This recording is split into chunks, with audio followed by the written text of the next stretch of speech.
guys, welcome to This Ohio Farmhouse. I'm Jenna, and I am a longtime homeschooling mom to my 6 kids. I've been now homeschooling for 10 years, and it has taken me the entirety of these years to learn these 10 lessons. And so today I want to share them with you in hopes that I can save you from a lot of heartache and stress in your homeschool that is not necessary.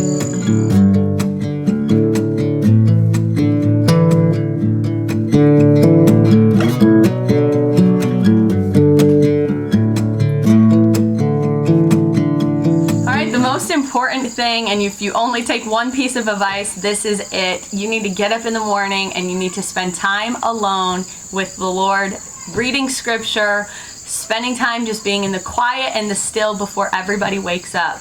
I'm telling you, there is nothing in the world more sanctifying than being with your children all day, every day, and I need the foundation of having the word in my heart every day before I go and tackle my day.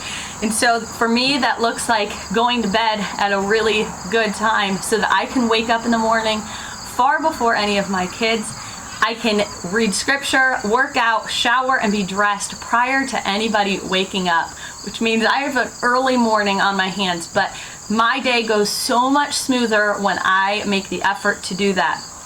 Now, I also have to remind myself that I cannot get into the trap, which I have done in the past, of considering my own morning time my time with my kids when we're doing devotions and reading scripture and we're memorizing scripture together as a group. That doesn't cover my alone time. I have to be in the Word every single day, and this is by far the most important piece of advice that I can give you. It will save your sanity as you tackle your day.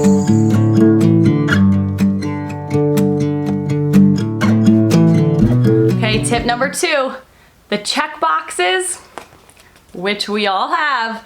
These are the list of all the things that our kids need to get through, are not more important than the relationships. I have to remind myself of this all the time.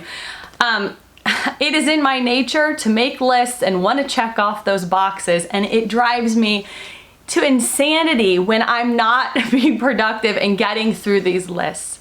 And I am really going to strive this year to focus on the relationship more than the box, and making sure that I am nurturing those relationships. Those of you who have homeschooled before know exactly what I'm talking about. If you're new to this, you might not know exactly what I'm saying, but there are days where there are just you're butting heads, and you want to get through this list, and your kid has a different agenda and something completely different in mind.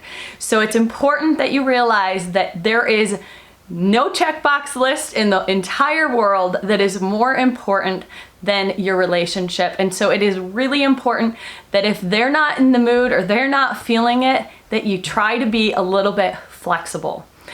That's really difficult to do, and obviously you can't make that amendment every single day and never get through your list. But there are going to be days that you're tired, that your kid is tired, and they're just not feeling it. And so I just encourage you to be patient with them and to have grace and to understand that sometimes the boxes just have to wait.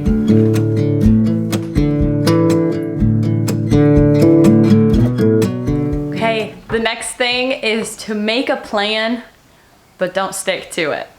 So my advice is to get yourself a really great planner. I, this year, picked up this one, which is the Well Planned Gal. It gives me space in here that I can plan lesson plans for 4 kids, plus add in extra things on those days as well. There's subjects in here, but it has like projects that I need to do around the house. I mean, this is definitely geared towards a homeschooling mom. It was really well thought out and put together. But my advice for it is to make a plan, but then be really, really flexible, because this is not going to stand. There are going to be doctor's appointments. There's going to be rough days, bad attitudes. There's going to be things that change that make this not be true. So write in pencil, don't use a pen, and be planning for your plan to change.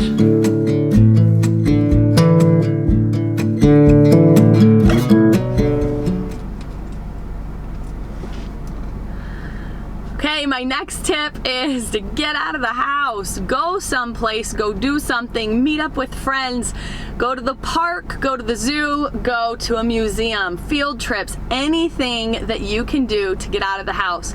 You know, it's really hard because you feel like if you're out of the house for a day that you're going to get behind or you're gonna not get through your list of all these things that need to happen. But I'm telling you, everybody will do better by taking a day to leave. Get out, enjoy time together as a family, and forget about your check boxes because they're always gonna be there.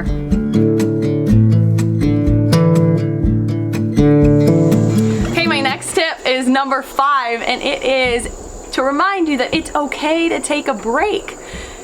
We all think that we need to just keep charging through and keep going and going and going, and we have nothing left in us to give. And it's okay to take a day off or a week off to refill your cup and to just be rejuvenated, to just enjoy spending time with your kids, go out in nature.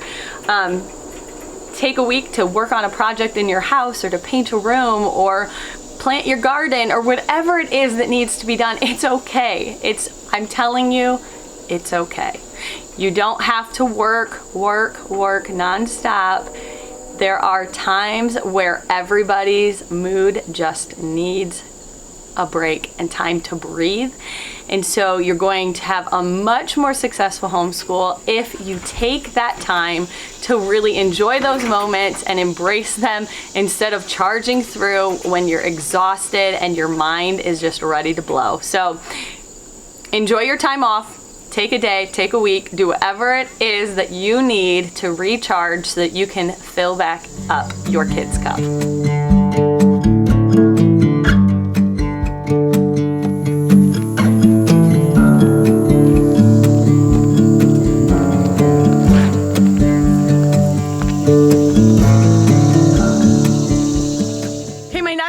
Advice for you is to make an escape plan and use it. And I mean that in the absolute best way possible, but you can't just trap yourself when you're ready to blow and you're losing your patience. You have to have an escape plan. And that doesn't mean go run away from your family, although I want to do that sometimes, but it really means find a place where you can just take a break. For me, that's walking these trails and going around the property. When I tell my kids, I'm putting my shoes on and I'm going for a walk, they know what it means. It means mom needs a reset. I need to recharge before I say something I regret or do something that's not the most pleasing. So have an escape plan and plan to utilize it. For you, that might mean that you need to take a bubble bath at night, or you need to go grab a cup of coffee with your friends. Dads, if you're watching this and you're not the one that's homeschooling, some dads are homeschooling and you need to take these tips as well. But if you're the parent who is not homeschooling, please give your spouse the time to recharge, because being at home with your little people is the most rewarding and beautiful blessing in the world, but it is incredibly difficult. I don't know how else to better explain that, but it will drain anybody, the most steady and stable and strong human. It will grind you down if you don't give yourself a minute to yourself. So take advantage of that, make a plan. Don't just say, I'm gonna find time to do that eventually. Make the time. That means that you need to schedule your hair appointment, you need to go meet a friend for lunch and get a babysitter. Whatever you need to do it, because you're going to let the entire year get away from you and you'll say, man, I was going to do those things, but now I'm really just going crazy and ready to lose my mind. So plan it, schedule it, and follow through, because you need to be filled up just as much as your kids do.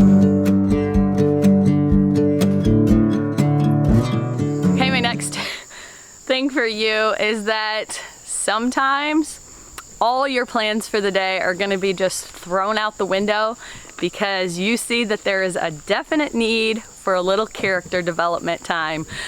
There are going to be bad attitudes, and hopefully not often, but there are days when you're going to struggle and your kids are going to push you and they're going to be defiant and they're going to be hard to deal with. And certain kids are better at pushing these buttons than others, I've come to learn. And so sometimes you're just going to throw their plans aside and just say, you know what? It really seems like we need to have a discussion about your heart or about your obedience or about whatever, or maybe that kid just needs to be outside playing that day, and it's okay. There have been a lot of days in my time where I have just said, you know what, let's try this again tomorrow, and nobody is less educated or less intelligent because of it. They're all healthy and doing great. So just know that your plans can be put aside, even if it's just because of an attitude adjustment. Okay, my next bit of advice for you is to not pinhole yourself into thinking that you are stuck with a curriculum just because you bought it. There are places all over on the web where you can sell your curriculum and get almost all of your money back for them, especially if you haven't used them or written in them very much. But there are websites and Facebook groups and all kinds of places that you can sell. So if you are working with your kids and there's tears or frustration or just boredom, or you just feel like you're dreading every single day when you have to actually open that subject and those books up, that is a good sign that you need to switch it up and find something different. Now, it may not be the curriculum at all. It may just be the season of life you're in. I have a whole bunch of kids, and so this year I needed to streamline some things. I'm adding 2 more of my kids into the mix of homeschooling, which means that I will be schooling 5 of my own kids and potentially a couple of nephews. And so I needed to streamline some of my curriculum so that we're working on those things as a group and they reach lots of age ranges. So I'm going with more of a Charlotte Mason style learning for certain subjects, and we're going to be doing lots of reading and all kinds of things that I think are going to make my life easier. And so while I have curriculum sitting on my shelf that technically worked in the past, my kids understood it, they got good grades, they tested well.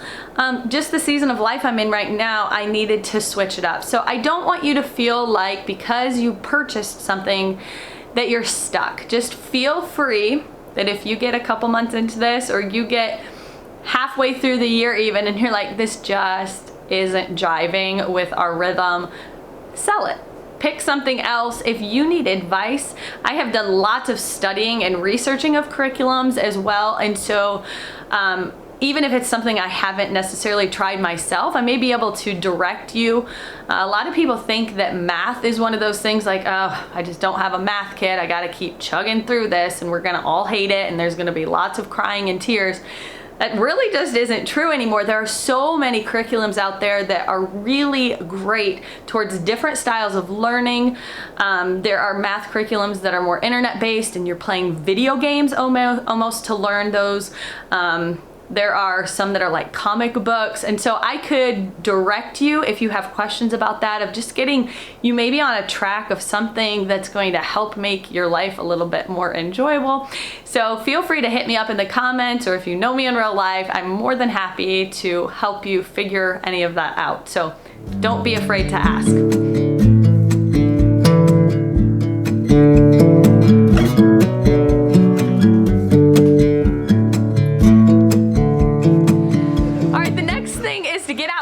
And do your schoolwork outdoors. Let the kids read on the swing or be in the hammock or take their work out to the trampoline. My kids seem to respond really well to having time outdoors, so I know that's really hard a lot of the months of the year depending on where you live, but for me that means that we come outside a lot of times and do our morning time, and that's our morning basket where we do scripture memory work, we do our Claritas memory stuff as well for our co-op where we're doing a lot of the read aloud times, and so getting outside makes the world of difference. Don't pinhole yourself to being stuck into one specific room, even if you do have a homeschool room. The last thing that I really want to share with you is that your child's sin is not necessarily a representation of your parenting skills or what you're doing wrong or what you haven't implemented into your parenting style. You are going to know really quickly that when you start homeschooling, there is a lot of parenting that is involved. And so if you have a kid that is just belligerent and doesn't want to do their school, I just want to take that pressure and that burden off of you. I was on a thread recently on Facebook, a homeschooling group, and this mom was just pouring her heart out, and she was so frustrated at what she must be doing wrong because her child sits down every day to do their school and instantly turns into kind of a monster. According to her, she says he doesn't want to do any work. He is defiant. He doesn't want to do any specific subject. He just really fights her every single day. He is destructive. This kid was like, I think 7 years old, but she said there's lots of things that he ruins in the house. He just breaks things easily. And to be quite honest, I felt for this mom because I have a couple of kids kind of like that. I have 6 of my own, and they've all been parented, you know, obviously in a very similar way. And my first couple were very easygoing and very obedient. They will go start their school without me. They're very independent, and they've kind of taken ownership of that. My next 2 are both boys, and they're just different. And not necessarily even sinful always, but just rough. And they just constantly, their minds are moving and they're creating things, but in my mind, that is just a disastrous mess. And so, when this mom was pouring out her heart, she was really explaining my sons number 3 and 4. And, I got on and I just commented to her and I said, you know, sometimes I think as moms, we take on our kids' sin as our own burden. And it's taken me a lot of years to realize that I could be doing everything correctly. I could be being persistent and consistent and having schedules and routines and all the things that people say, like, here's what you need to do in order to produce a really great and obedient child.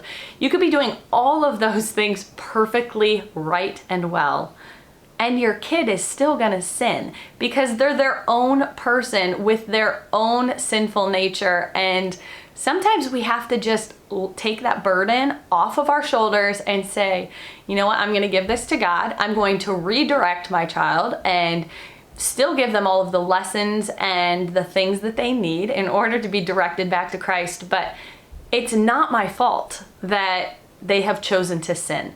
And so I think that as homeschoolers, these opportunities come up often where a lot of redirection needs to take place.